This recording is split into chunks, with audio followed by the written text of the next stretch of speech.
Have you ever walked into a place thinking it meant nothing, only to leave with your whole life changed?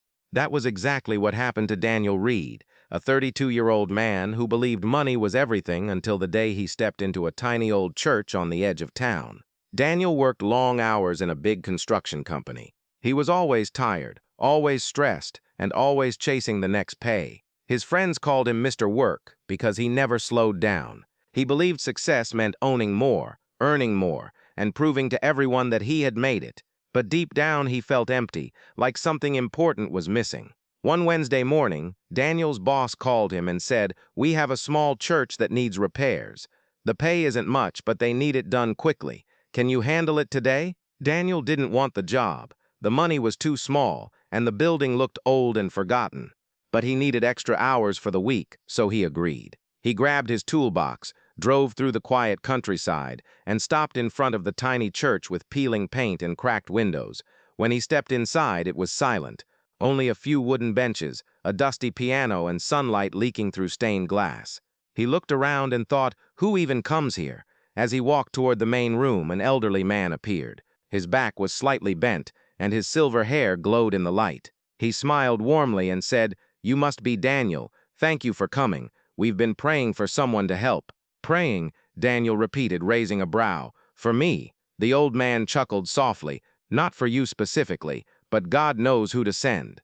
Daniel didn't believe in miracles or fate. He believed in work, plans, and money. So he just nodded and got to work. While repairing a broken section of the roof, Daniel noticed something strange.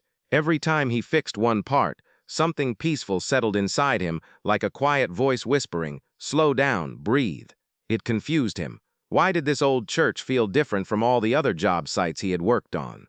During lunch break, the old man, Pastor Emmanuel, brought Daniel a sandwich and water. "This church looks small," the pastor said, "but it has carried many heavy hearts. People come here when they have nowhere else to go. Do they still come?" Daniel asked. "It seems empty." Pastor Emmanuel nodded. "Empty seats don't mean empty purpose. Some of the greatest miracles start quietly." Daniel didn't know why, but his chest felt warm, like the pastor's words were reaching a part of him that he had ignored for years.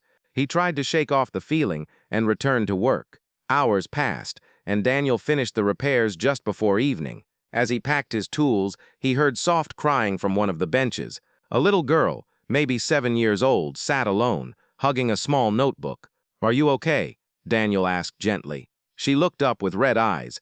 "My mommy is sick. Pastor said God listens, so I wrote a prayer for her." She held up the notebook. Daniel felt something sharp twist in his heart. He remembered being that age, sitting beside his mother when she was sick, wishing someone would help. He had forgotten that part of his life, the part before he became too busy, too focused on money, too afraid to slow down. Without thinking, Daniel sat beside her. "Do you think I can pray with you?" he asked, even though he had no idea how. The girl nodded, smiling slightly. She whispered, "Just talk. God listens." Daniel didn't know what to say. His voice trembled as he finally whispered, "Please help her mom. She needs her, and help me too. I don't know why, but I feel lost." The little girl squeezed his hand. "Amen."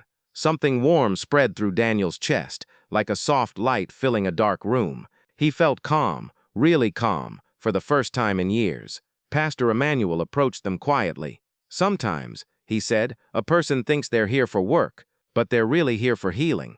Daniel blinked, speechless. The pastor continued, "You carry a heavy heart, my son, but this place, this small church, has a way of reminding people of who they truly are." Daniel didn't deny it. For the first time, he knew the pastor was right. He had been chasing the wrong kind of wealth. The little girl's simple prayer touched him deeper than any amount of money ever could. Before leaving, Pastor Emmanuel handed Daniel a small wooden cross. "Take this," he said, "not as a sign of religion, but as a reminder. Miracles begin when the heart is open." Daniel held the cross tightly. "Thank you," he whispered. As Daniel drove away from the small church, the wooden cross rested in his hand. It wasn't expensive, it wasn't shiny, but somehow it felt like the most valuable thing he had held in years. For the first time, he understood something simple but powerful. Sometimes you walk into a place for work, but you leave with something your soul has been searching for. And maybe, just maybe, that was the real miracle. If this story touched your heart, or if you believe miracles still happen in quiet places, Kindly hit the subscribe button or follow for more inspiring stories. Welcome to Hopewell Stories, where every story brings a little light to your day.